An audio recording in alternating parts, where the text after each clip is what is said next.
오늘 우리에게 주신 말씀은 갈라디아서 5장 13절입니다.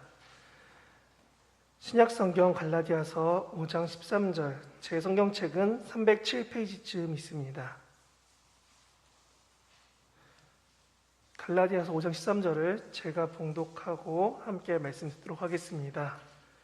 형제들아, 너희가 자유를 위하여 부르심을 입었으나 그러나 그 자유로 육체의 기회를 삼지 말고 오직 사랑으로 서로 종노릇하라. 아멘.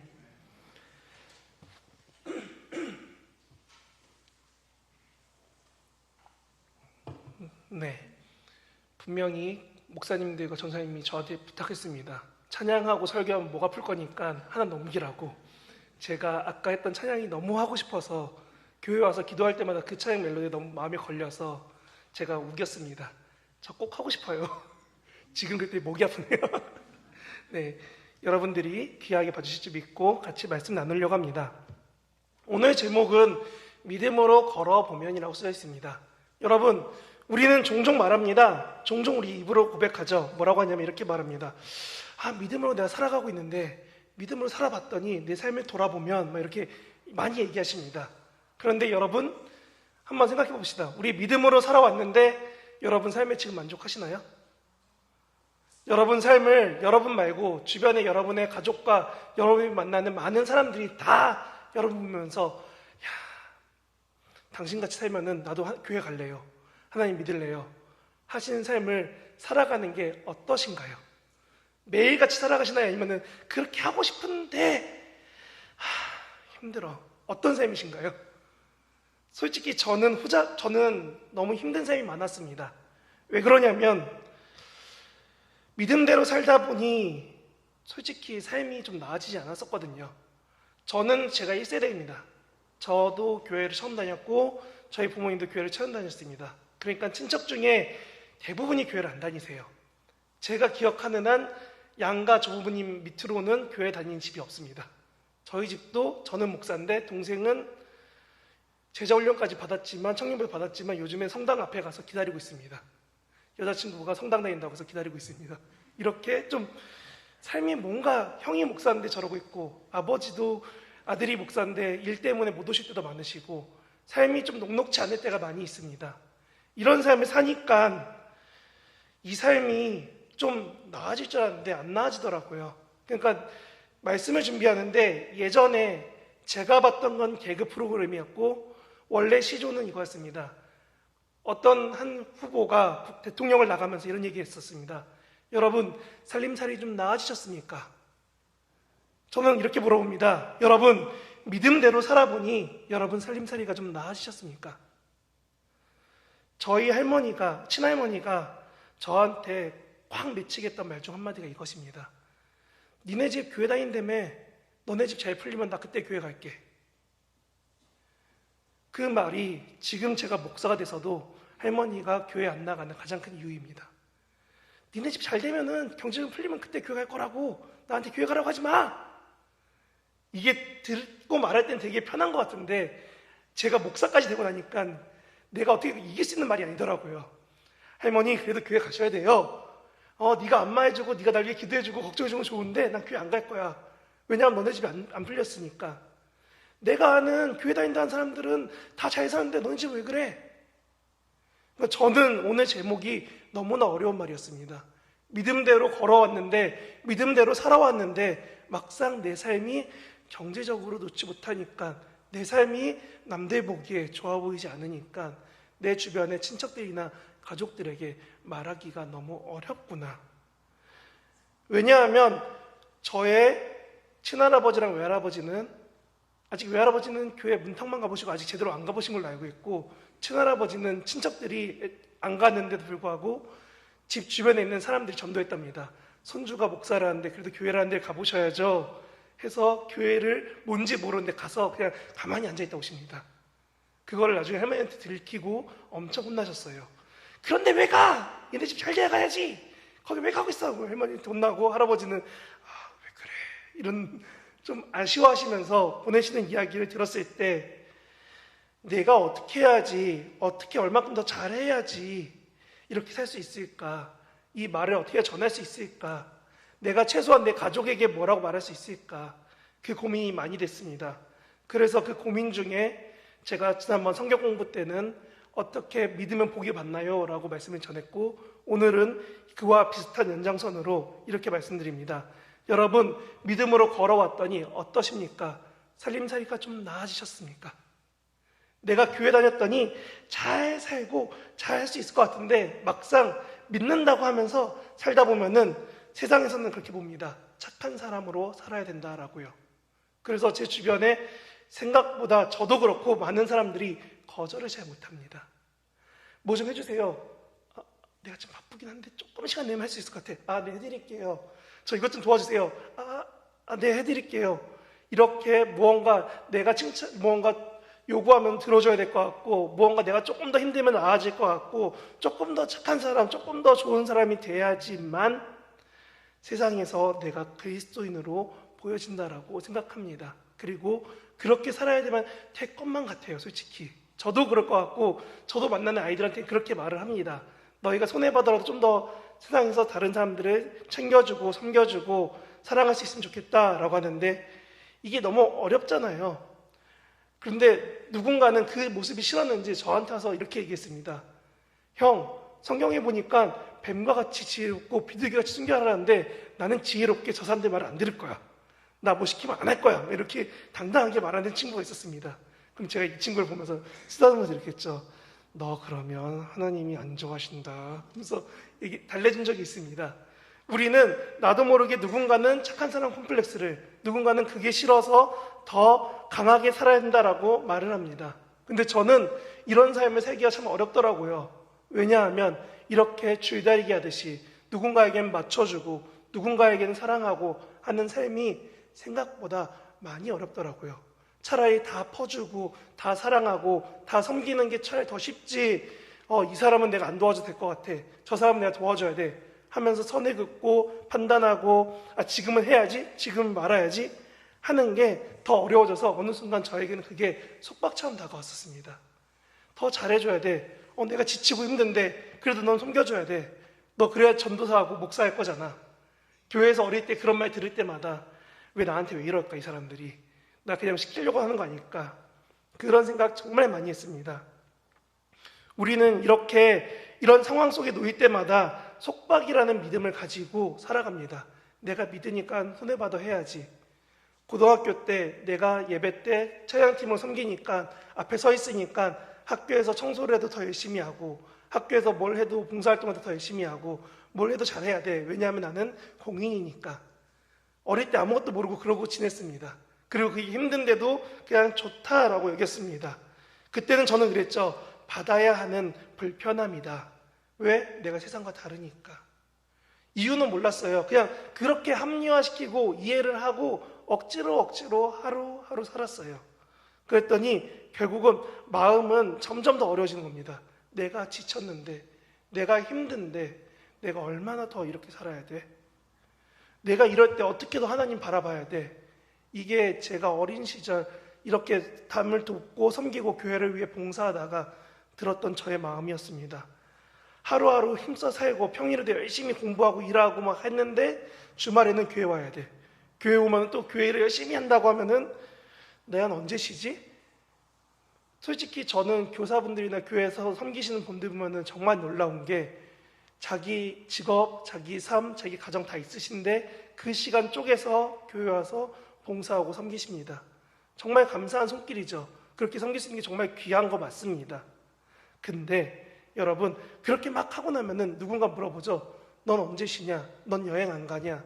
너는 어떻게 너의 어려움을, 스트레스를, 너의 그런 삶에서의 안타까움들을 어떻게 풀어내니? 라고 말을 하면은 순간적으로 나 하나님으로 이겨내 라고 말하고 싶은데, 내가 정말 기쁘고 즐거울 땐 그게 되지만 솔직히 막 내가 하나님을 이겨내 라고 하고 집에 돌아왔는데 집에 혼자 있어요. 그러면 난 뭐지?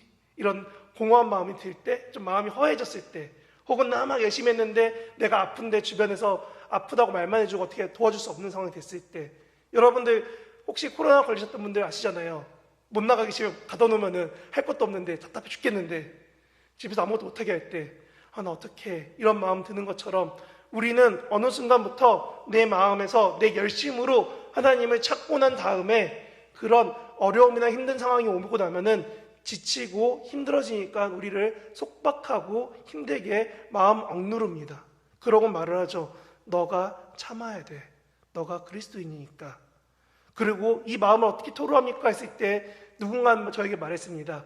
그때 새벽이던 아니면 조용히 혼자 교회에 와서던 하나님을 찾으라고. 그 자리가 예수님이 40일 동안 시험당한 광야처럼 네가 하나님 만날 자리라고 말을 하고도 했습니다. 듣고선 되게 좋았죠. 어린 시절 저는 그 말 들으며 그래 나도 교회 와서 기도하면 될 거야 하고 기도를 했는데 솔직히 하나님이 저 목사인데도 불구하고 매일 기도할 때마다 바로 응답해 주지 않더라고요. 성재야 오늘 너의 기도는 이 정도면 됐어 라던가 기도할 때마다 너 이렇게 했으면 좋겠어 이런 말 하면 좋은데 말씀은 그렇게 써 있잖아요. 너희는 여호와를 만날 만한 때에 찾으라 가까이 계실 때 그를 부르라. 이사야 55장 6절에 나오는 말씀입니다. 근데 우리는 그렇게 여호와를 부르짖는데 내 입으로 소리 고래고래 지르면서 찾는데 막상 내 마음은 만나기가 너무 어려운 하나님을 만나고 있는 것 같습니다. 뭔가 부족한 것 같은데 뭔가 힘든 것 같은데 어떻게 할지 모르는 내 마음을 어떻게 해야 될까 했을 때 저는 말씀 보면서 이렇게 떠오르더라고요. 내가 하나님 앞에 서려면 하나님 앞에 내 죄가 없어야 된다라고요. 제가 아까 찬양을 골랐던 이유도 사순절이 아직 시작 안 했지만 그럼에도 불구하고 예수님의 고난과 부활을 찬양했던 가장 큰 이유가 내 죄 문제를 해결할 수 있는 분이 예수님의 죽으심과 부활밖에 없습니다.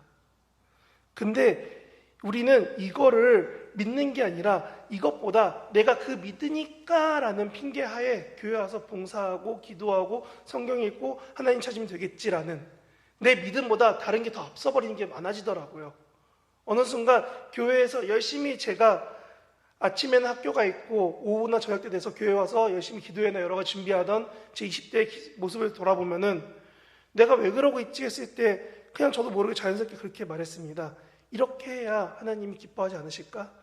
날 이렇게 사랑하셨는데 교회에서 나를 이렇게 좋은 사람들 붙여줘서 챙겨주시고 같이 웃으며 예배할 수 있는데 내가 교회를 왜 이 정도는 해야지? 하나님을 믿는 믿음이 아니라 내가 이렇게 해야지 라는 생각이 저도 모르게 잡혀 있더라고요. 그래서 저는 어떻게 해야 될까? 오랜만에 말씀을 준비하는데 하나님이 이 마음을 벗어나지 못하게 하는 아까 할머니의 그 말과 이 내 어린 시절의 모습이 나를 힘들게 하는데 하나님 이 마음을 놓고 어떻게 말씀을 준비할까요? 하는데 오늘 말씀이 제가 말씀을 읽다가 보이게 됐습니다. 사실 오늘 말씀은 갈라디아서 5장 전반부 전체적인 내용입니다. 조금 더 말하면은 2절부터 15절까지 내용이 전체적으로 말씀을 읽고 나누고 싶은 내용입니다. 하지만 제가 13절을 읽은 이유는 13절이 제가 보기에 가장 무게를 줘야 돼. 가장 중요합니다라고 말할 수는 없지만 가장 무게를 둬야 될 말씀이기 때문에 사랑으로 서로 종노릇하자고 말씀을 읽었습니다. 그러면 제가 왜 다시 2절부터 말을 하느냐? 우리가 열심히 내 뜻대로 살아도 안 된다는 게 4절에 나옵니다. 뭐라고 나오면 이렇게 나오죠. 4절에 이렇게 써 있습니다. 율법 안에서 의롭다함을 얻으려 하는 너희는 그리스도에게서 끊어졌고 은혜에서 떨어진 자다. 무슨 말이냐면 이렇습니다. 내가 율법이라는 어떤 행위나 어떤 열심으로 하나님 앞에 나아가도 괜찮을 거야 라는 제 어린 시절 모습처럼 그런 모습이 점점 커져가면은 어느 순간 나도 모르게 그리스도와 멀어지고 하나님이 주시는 은혜와 사랑에서 끊어져 버린 자가 되어버린다는 겁니다.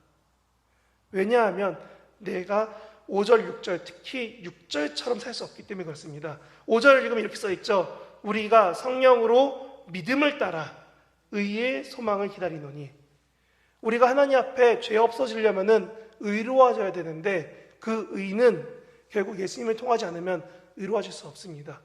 그래서 우리는 그것을 칭의라고 듣고 설교 때 듣고 우리가 신앙적으로 배워왔습니다. 그런데 여기 써있죠. 뭐라고 써있냐면 성령으로 의의 소망을 기다려야 된다고요. 무슨 말이냐? 우리가 하나님 안에서 예배하고 하나님을 찾고 하나님과 동행하는 삶이 없는 상태로 내 뜻을 세워버리면 하나님의 의로움이 아니라 내 뜻인 의를 세우면은 나는 그리스도에서 멀어질 수밖에 없다라고 말하는 겁니다. 그래서 여기 6절 뒤에 보면 이렇게 써 있죠. 사랑으로 역사하는 믿음뿐이다 라고 쓰여 있습니다. 무슨 말이냐? 이게 너무 어려워서 제가 새 한글 성경이라고 요즘에 새로 나온 성경을 제가 한번 봤더니 이 본문에 대해서 이렇게 쓰여 있더라고요. 사랑을 통해 작용하는 믿음이다 라고요. 우리가 하나님을 사랑하고 우리가 하나님이 주신 사랑을 가지고 우리가 또 그 사랑 때문에 옆에 있는 성도들을 사랑하면서 세상을 사랑하면서 그 사랑을 가지고 작용되는 믿음이 세상에 너희가 보여줘야 될 믿음이라는 겁니다. 역사하는, 눈에 나타나는 믿음이 되어야 한다는 겁니다. 우리는 작용하는 믿음, 나타나는 믿음, 보여지는 믿음이 돼야 된다라고 열심히 저도 어린이부니까 열심히 아이들한테 가르쳐줍니다. 여러분 이렇게 믿어야 돼요 라고 얘기합니다. 그럼 애들이 그러죠. 믿음이 보여요? 라고 되게 단순하게 물어봅니다. 저도 되게 쉽다 생각했습니다. 믿음이 보였나? 이렇게 좀 막막해졌습니다. 그래서 말씀을 찾아봤는데 예수님이 이러신 말씀 있죠. 너희에게 겨자씨만한 믿음이 있으면 이 산 보고 저리로 가라고 해도 옮겨질 것이다. 아멘. 근데 우리는 이 겨자씨만 믿음이 없다라고 우리 혼났잖아요. 설교 들을 때 특히나 부흥사분들 오셔서 여러분이 믿음이 없어서 이 겨자씨만 믿음이 없어서 지금 이 믿음이 없어서 안 이루어지는 겁니다 라는 말씀 많이 들어보셨을 겁니다. 근데 잘 생각해 보세요. 믿음은 보이지 않습니다. 겨자씨는 아무리 작다도 보입니다. 지금 예수님이 뭘 말씀하시냐면은 무에서 유를 창조하래요. 안 보이는 믿음이 보여야 된대요. 이거 어떻게 해야 돼? 우리가 믿음이라는 걸 보이기 위해서 명찰을 달고 여기다가 막 가슴에다 크게 이름 써서 믿음 써놓으면 세상 사람들이 우리의 믿음을 알까요? 믿음을 보인다는 거는 사실 누가 뭐라고 해도 그리스도인으로 살아낸다는 겁니다. 그래서 본문이 말합니다. 6절에 그렇게 써있죠. 너희에게 역사하는 믿음뿐이다. 어떤 역사하는 믿음?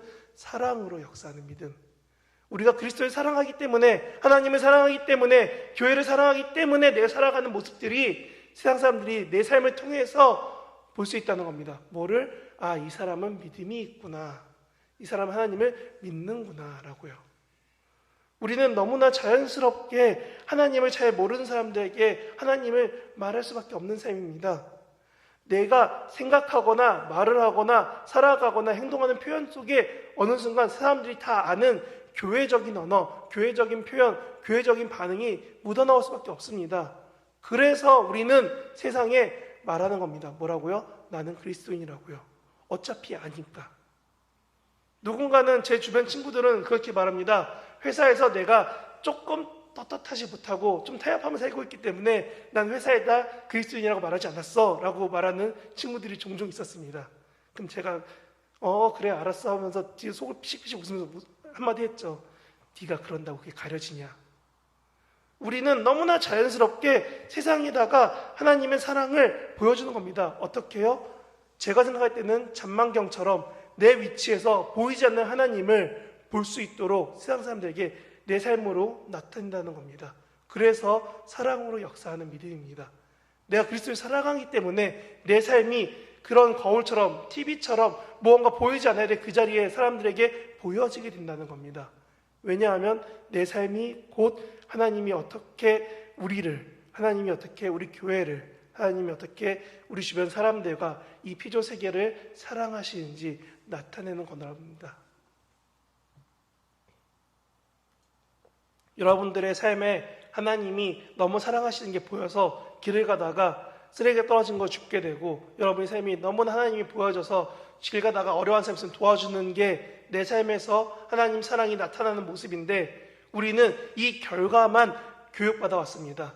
너가 세상을 섬겨야 돼. 너가 세상에 가서 더 착한 일 해야 돼. 더 쉬운 거, 어려운 것 중에 어려운 거 선택해야 돼. 다른 사람을 배려해야 돼. 내가 하나님을 너무 사랑해서 선택해가 아니라 너는 이렇게 살아야 그리스도인이야 라고 교육받아 왔다는 겁니다. 그러니까 내 삶은 하나님 사랑이 어느 순간부터 서서히 식어져 간다는 겁니다. 무에서 유를 창조하려고 하니 뭐가 있겠습니까? 내 안에 하나님의 믿음, 아니 사랑으로 역사하는 믿음이니까 하나님 사랑하는 게 더 앞에 있어야 되는데 이 사랑이 사라져 버렸어요. 왜? 내가 지치고 사랑이 공급받지 않으니까. 하나님은 날 항상 사랑하시는데 나는 그게 없어져 버린 겁니다. 그러니까 본문이 말하죠. 13절에 우리 읽었던 본문이 이렇게 말합니다. 오직 사랑으로 서로 종노릇하라. 우리는 말씀 그대로 종노릇하라만 배워왔습니다. 왜? 그리스도인이니까. 니네가 세상에서 사랑해야지. 근데 앞에 사랑이 내가 세상을 사랑하기 때문으로 바뀌어버린 거예요. 하나님을 사랑하고 하나님의 사랑이 내 안에 있고 내가 그 사랑을 감당하지 못해서 세상에 하나님이 정말 여러분을 사랑해요 가 있어야 되는데 내 삶의 사랑이 없어져 버리니까 내 믿음도 없어져 버리는 거예요. 아니, 내 믿음은 있죠. 근데 내 믿음이 하나님을 믿고 하나님을 말하는 믿음이, 내가 하나님을 사랑하고 그 사랑을 말하는 사랑이 아니라 내가 원하는 내 뜻대로 내 생각대로 살아온 것들만 가지고 살아가게 되고, 그러니 내가 말하는 믿음에 어디 하나님이 있겠으며 내가 전하는 사랑에 어디 하나님의 그 크신 사랑이 묻어나올 수 있겠습니까? 내 삶에 하나님의 모습이 없는데요. 성경은 절대적으로 말장난하기 위해서 이렇게 쓴 것이 아닙니다. 성경은 우리가 크리스찬으로 세상 가운데 향기나는 삶을 살라고 말합니다. 그리스도의 향기가 나는 삶이 되어야 된다라고 고린도후서에서 말하고 있습니다. 하지만 우리 삶에서 그리스도인으로 향기 내면서 살기보단 솔직히 그렇잖아요. 신호등 저거 내가 건너갈 수 있을 것 같네? 그냥 건너가 버리고, 여기서 신호등이 너무 멀어? 그럼 무단횡단하고, 차선 정도 이 정도야 뭐 지나가도 되지. 이런 사소한 약속들부터 시작해서 이건 타협해도 될 것 같아, 저건 타협해도 될 것 같아. 지금 젊은 세대의 가장 어려운 점 중 하나가 이거잖아요. 집에서 핸드폰으로, TV로, 컴퓨터로, 유튜브로 예배드려도 되는데 내가 굳이 교회까지 왜 나와야 돼? 우리의 삶에 자그마한 타협들이 조금씩 묻어나오니까 내 삶에 묻어나와야 될 그리스도는 없고 내 삶에 내 뜻과 내 유익과 내 선택만 묻어나옵니다. 근데 그거를 세상 사람들은 모르지 않습니다. 단지 불편하지 않고 나와 싸울 필요가 없으니까 말하지 않죠. 저는 여기에 되게 중요한 부분이 있다고 생각합니다. 다시 말해, 불편해지면은 그들은 말을 합니다. 그들이 나와 갈등이 생기면은 그때부터 말을 합니다. 뭐라고요? 거참 교회 다니는데 사람이 왜 그래? 목사라는데 사람이 왜 저래? 전도사라며, 권사라며, 장로라며 왜 저래? 자기가 불편해지면은 상대방을 갑자기 교회 직분을 말하면서 말을 합니다.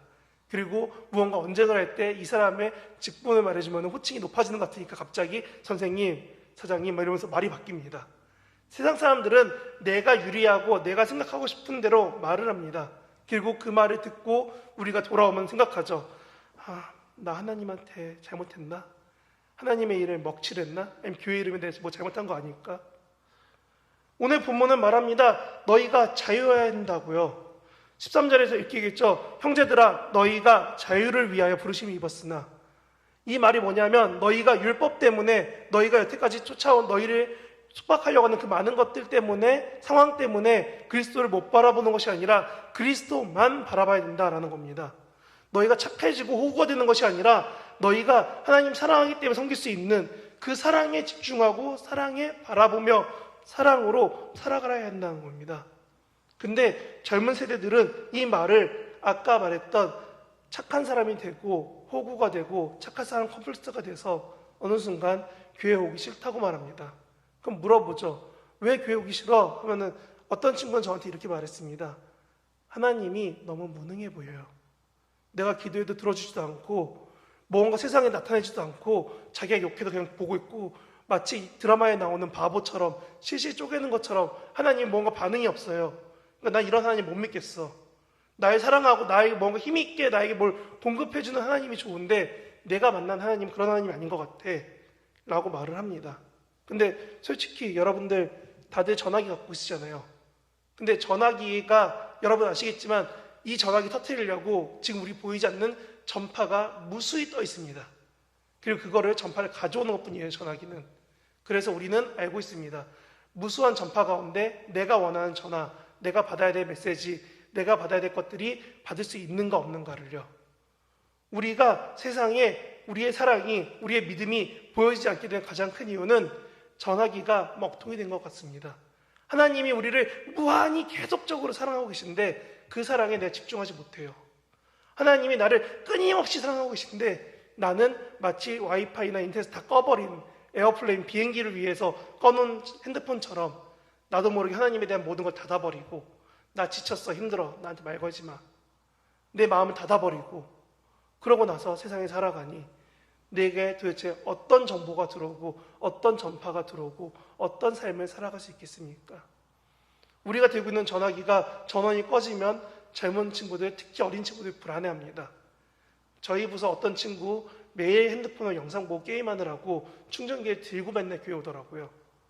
그렇게 젊은 사람들 이걸 손에 못 놓고 삽니다. 저도 솔직히 놓고 있는 시간이 별로 없어요. 이걸 놓으면 컴퓨터를 하고 있고 컴퓨터를 놓으면 이걸 들고 있고 근데 이 삶에 가장 중요한 게 뭐냐면 둘 다 꺼지면 안 됩니다. 근데 우리의 믿음은 너무나 많이 꺼져 있어요. 하나님에 대해서. 그래서 제가 말씀드렸죠. 저도 목사인데 하나님이 이성재 목사, 아니 목사도 아니죠. 성재야 너 지금 기도해야지. 성재야 어디 가서 누구를 만나면 기도해 주렴. 이런 사도행전 같은 역사가 쉽게 안 일어납니다. 만났을 때 누군가 신방할 때 그런 일이 종종 있지만 어쩌다 한 번씩 있지만 실제로 막 바로 듣고 그래 결심했어. 나 지금 기도 끝나면 내가 가서 누군가 만나야 돼. 이러지 않습니다. 성도분들 누구도 그렇게 살기가 매일 그렇게 살기는 더 어렵습니다. 가끔씩 그럴 수 있지만 내 삶에 사랑이 나타나지 않을 때 있습니다. 그러면 어떻게 해야 하나님 사랑이 나타날까? 어떻게 사랑하는 게 보여지는 믿음이고 어떻게 사랑해야 서로 종로를 타듯 사랑할 수 있을까? 고민이 될 때 14절에 이렇게 써 있습니다. 내 이웃 사랑하기를 내 자신과 같이 사랑하라.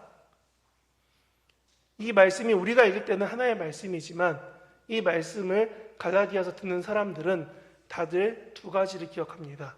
하나는 원래 이 말씀이 쓰여져 있는 레위기 19장을 기억합니다.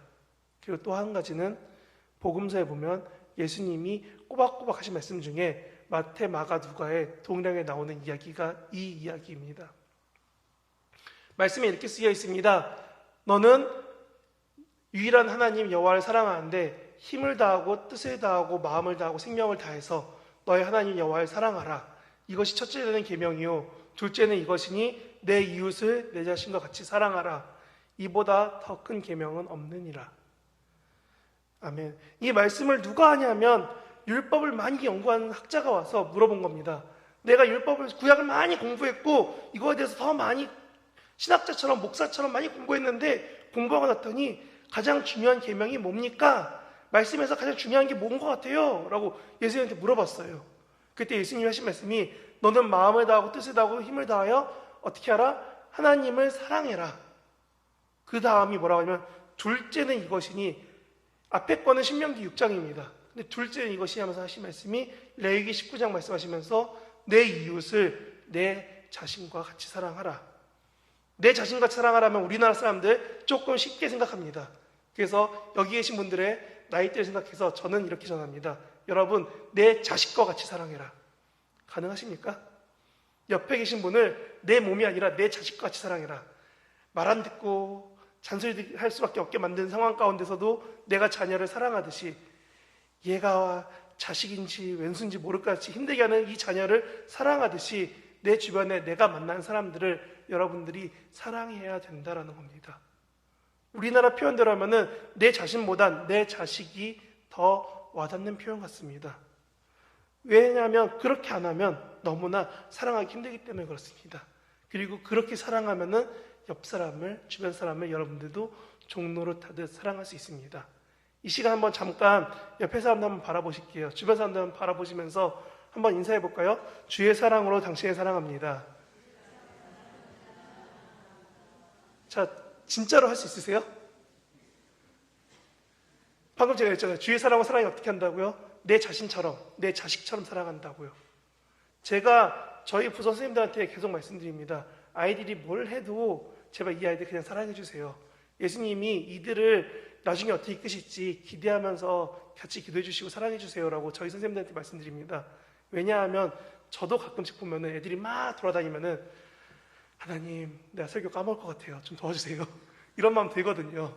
찬양하는데 왜요? 막 이런 얘기도 하고 목사님 저 이것이 궁금해요. 이러면 이제 되게 마음이 힘들 때가 있거든요. 근데도 불구하고 저도 그러고 저희 선생님들한테도 동일하게 요청합니다. 뭐라 하냐면 주의 사랑으로 하나님을 먼저 사랑하고 그 사랑으로 교사를, 그 사랑으로 아이들을 섬기며 사랑해 주십시오라고요. 내가 사실 옆에 사람 바라볼 때 베데스다의 연못이 옮겨져서 바로 병이 낫게 할 만큼, 그렇게 놀라울 만큼 내 마음이 옮겨지면 좋은데, 솔직히 옆에 사람 보면 에이, 저거를 그냥, 이런 마음이 들 때가 있어요. 특히나 나를 힘들게 하는 사람을 회사든 아니면 밖에 나가서든 아니면 집에 가서든, 저 같은 경우는 명절에 가면은 저희 집 빼고 다 안 믿는 집이니까 술 마시고 담배 피우고 이런 거 되게 자연스럽습니다. 도박하고 이런 거 자연스러워요. 그들 문화 속에는 하나님의 자리가 많지가 않습니다. 그럼 그거 보면서 제가 아들이 목사인데, 손주가 목사인데 저러고 있어야 돼? 란 말 할 수 없습니다. 그러면 그때마다 제 마음이 저들도 사랑하시겠지란 마음보다는 나 오늘 언제 가지? 이런 마음이 솔직히 많이 들어요. 저도. 그렇기 때문에 저는 여러분에게 말합니다. 내 자식과 같이, 내 몸과 같이 사랑하셔야지만 15절에 이르립니다. 오늘 본문이 2절부터 15절까지라고 제가 말씀드렸던 가장 큰 이유는 15절에 써 있습니다. 만일 서로 물고 먹으면 피차 멸망할까 조심하라.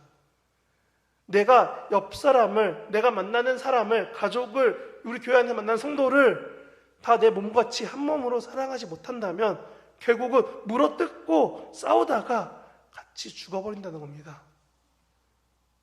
피라니아가 무서운 점이 사람이나 동물들 먹는 것도 있지만 자기 동족이 피 흘리면 잡아먹습니다. 상어도 움직이다가 자기가 상처나면은 옆에 있는 동료 상어들이 잡아 뜯어버립니다. 그렇기 때문에 육식하는 그런 위험한 짐승들을 보고 우리는 놀랍니다.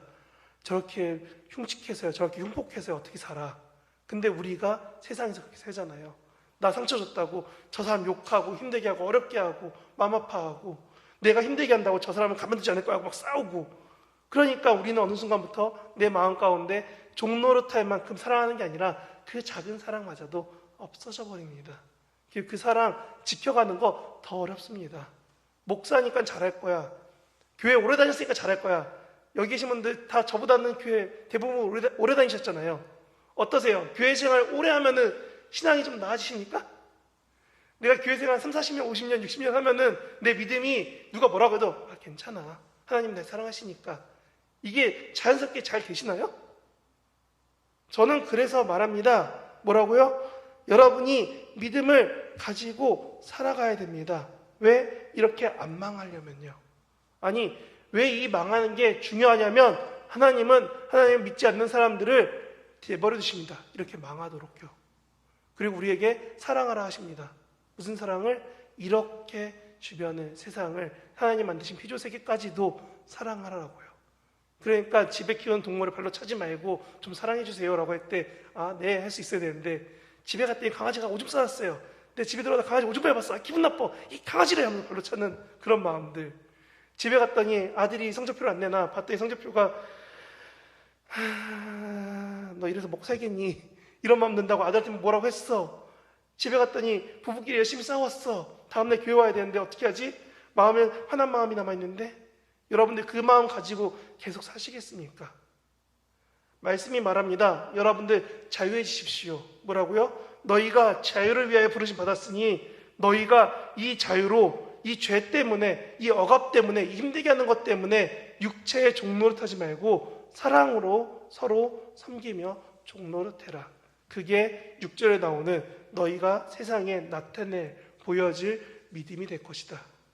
그 믿음을 가지고 우리가 걷다 보면 우리 주변 사람들은 말할 겁니다. 뭐라고요?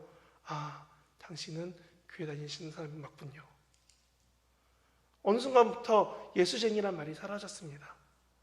우리 주변에 특히 젊은 친구들 가운데 더 심해진 말이 교회 다니면 이상하고 호구고 손해보는 사람이 되어 있습니다.